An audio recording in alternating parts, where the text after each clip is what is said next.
So this is my workspace in Asana, and I already set it up. So let's set up our form now. It does not have a form yet. The form is going to be in this section called new request, because this is where we are going to be taking in new requests. So let's set up the form.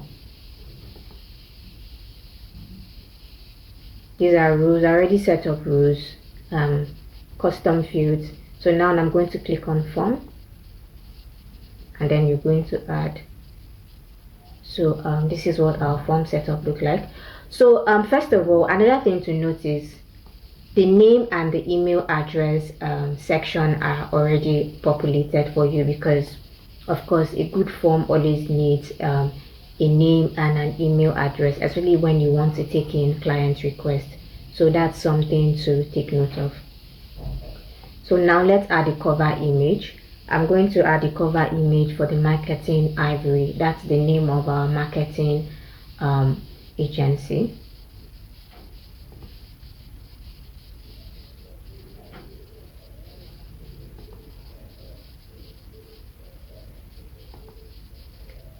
Adding an image to your form is another way to personalize your form, so that once whoever is going to fill the form or looking at the form would know that, okay, this is the name of the company. So it adds a personal touch. I personally like to do that. I don't see much people doing it. I wonder why, but yeah. So I just created a form, a logo for our form using AI. So it's not really the best, but that would work.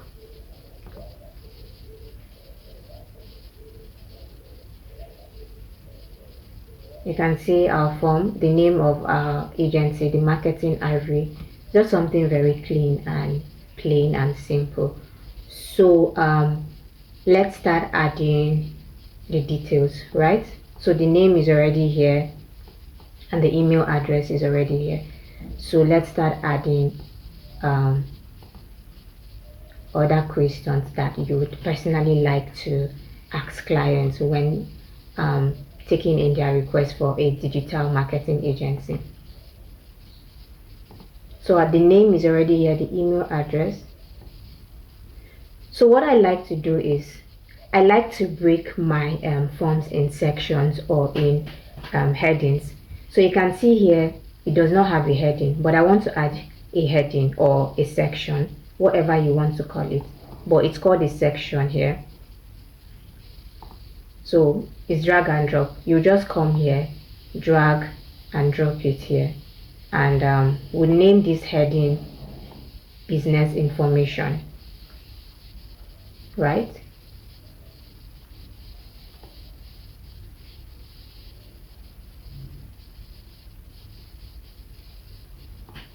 We'll name this heading business information.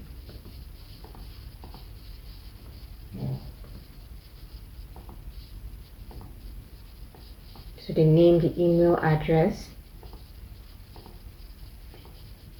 You can name this, you can change this to business name. Let me hook my mic. I don't know why I'm holding it.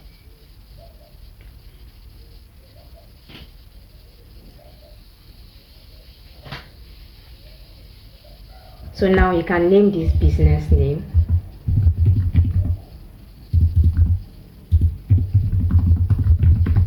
Business name. This is always, make sure this is required, because this is like a really important information.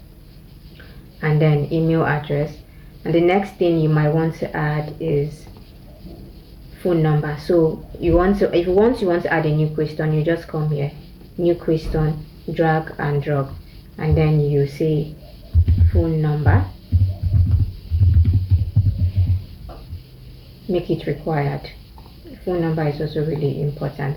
So you've captured some of the main details: business name, email address, phone number, and then you need their website link, drag, drop. It's just that easy. It's that simple. Drag and drop. These are questions that I generated from ChatGPT. So it's very easy. Just tell ChatGPT you want to work on a digital marketing product. These are questions that you would likely ask when onboarding someone in a digital marketing industry. So yeah.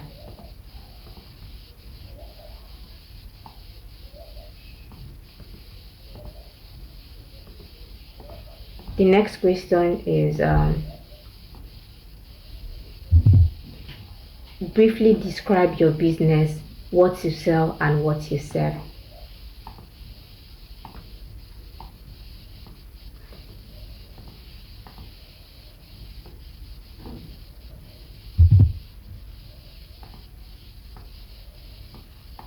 When you ask, another thing to note about Asana forms is when you drag and drop a question, it typically likes to come as a single select.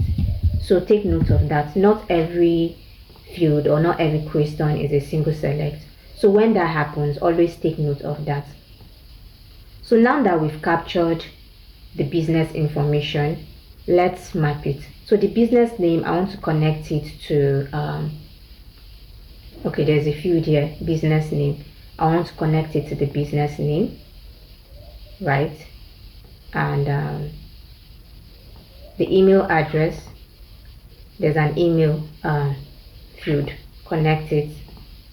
I hope you guys are following me. Is there a phone number field? Yeah, there is. And is there a website?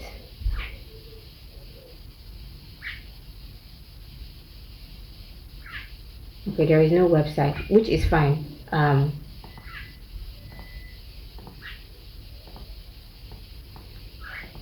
Industry niche, make sure it's a text. Like I said, Asana typically wants to like drag and drop a question is mostly a single select, and not every question is a single select, so we don't want that. Industry niche is there, industry or niche.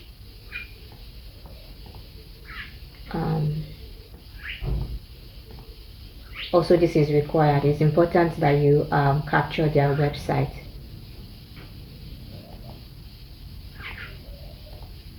This is not connected to a field.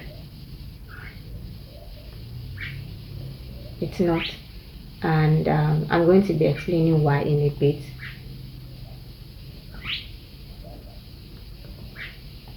Another thing you would like to take note of is their current social media handles.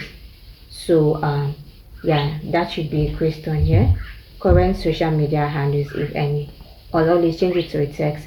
Some of these questions, they don't necessarily have to be mapped to a field in your Asana workspace, right? Because when you do that, it can make it very messy and bulky. Sometimes you end up having like maybe 30 questions in your field, and you don't want that. The whole purpose of optimizing your workflow, the whole purpose of setting things like this up is to make your work easier, to make your work more seamless. So we don't want to add a lot of questions in our Asana fields.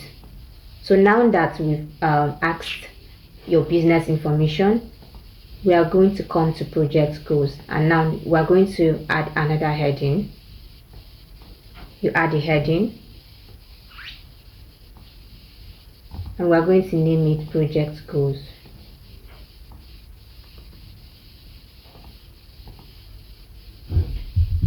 So this is where you can understand your client goals for this project and everything.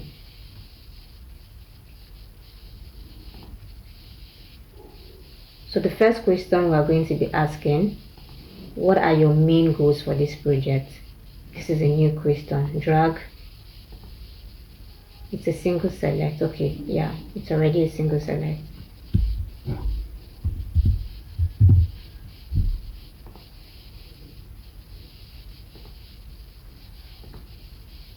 So you notice that once you map a question to a field in Asana, automatically the options are already there. So that's another thing to take note of. You don't really need to do too much when you map something, when you map a question here to a field. It's already populated for you as long as the field is in the in your Asana workspace.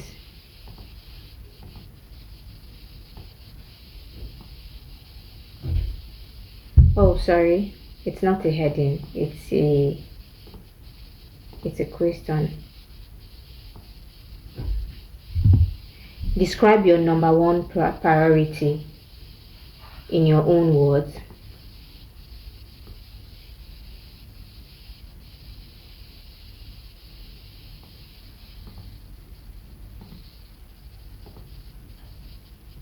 This should be a text field, not a single select, and it's not connected to any field. It's not. This is also required. Always make the most important questions required because they are really important. You know, when you make questions required, it's hard for the client to skip because people don't like people really don't like filling forms. I also do not like that, but these are important. But people typically do not like filling forms, but it's very important that you capture details like this. And then we're coming to the third section. The third section, we are going to ask the client their target audience. Again, this is a marketing form setup, so questions like this are expected. Enter a form heading, target audience.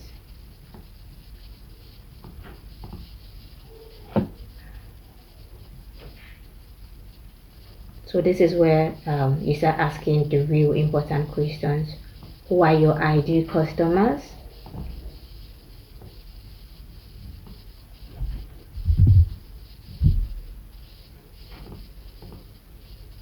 Again, always remember to make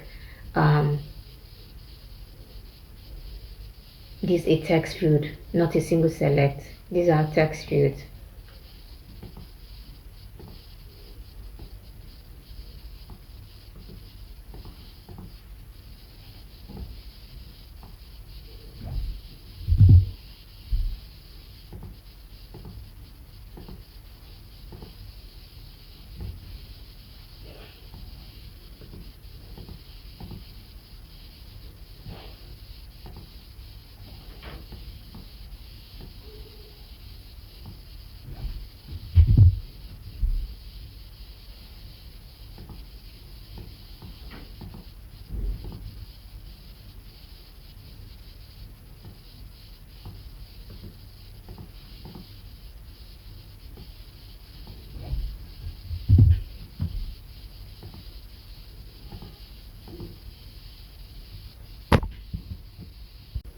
All right, so the form was very long, so I didn't have to do everything on camera, but you already have a hang of what I'm trying to do, right?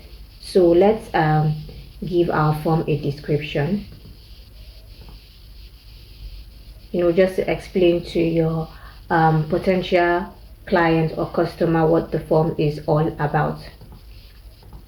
Now that we've added the form description, we can see that everything is sectioned. Everything has a header so that you will understand the section you are in. So the first section is the business information, like business name, email address, phone number, website, industry, niche. These are very important because you want to understand your client's industry, you want to understand his pain points and all of those necessary information.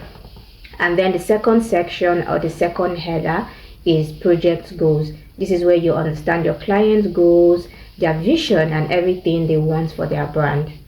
Then the target audience, obviously we all know what a target audience is.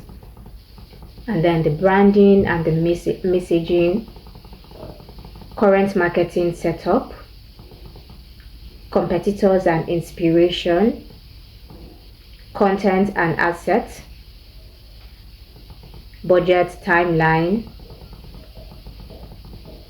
access and choose their analytics, and asking them if they will provide access to their social accounts, which is very important because you need to have access to your client's account. Preferred communication channel or method, and how often they would like their progress. This new question I want to the last question I want to add is an attachment. So an attachment comes on its own, and it's not going to be in a custom field. It's going to be in the description, because clients sometimes they might have brand assets, they might have logos, or just some things in the document, or a visual way that they want you to see. So we'd add attachments, and we just name it attachment.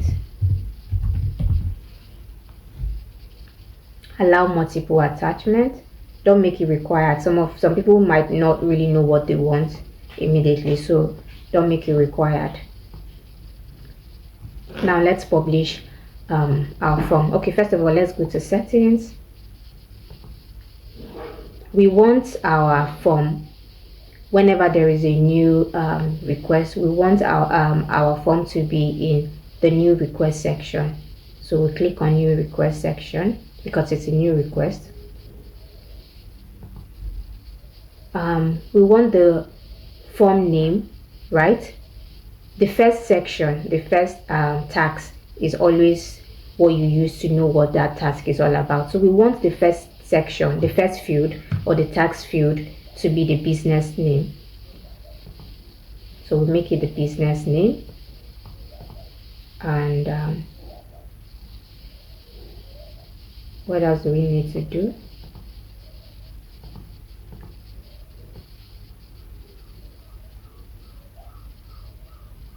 Okay, let's publish our form.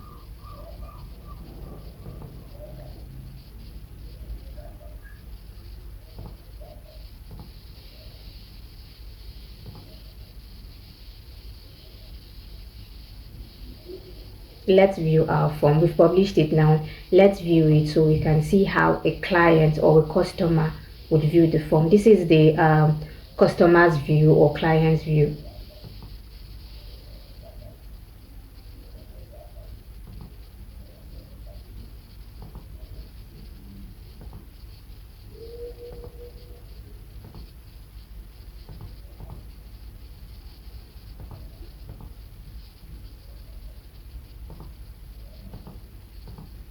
So this is our form now, and you can see it's very clean. You can see here the name of our company, or our company logo is there, the marketing ivory. You can see all of the important questions. Let me zoom in. Yeah, marketing ivory, business information. This is the client's view. So you always want to make it very easy, very neat, and very detailed for your client or customer.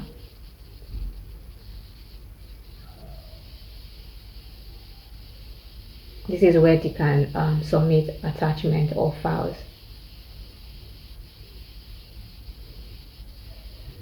So now let's fill our form, and we're going to see it populate in our Asana workspace. So I just finished filling my form, and now we are going to submit it.